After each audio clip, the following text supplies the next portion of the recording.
कि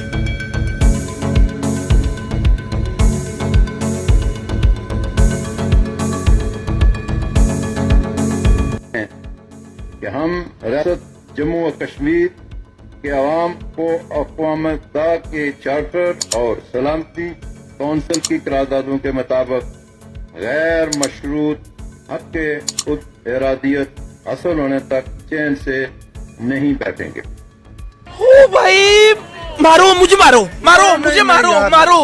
नहीं ये मजाक हो रहा है, एक सेकंड यार, मजाक हो रहा है। कौन है ये लोग? कहां से आते हैं?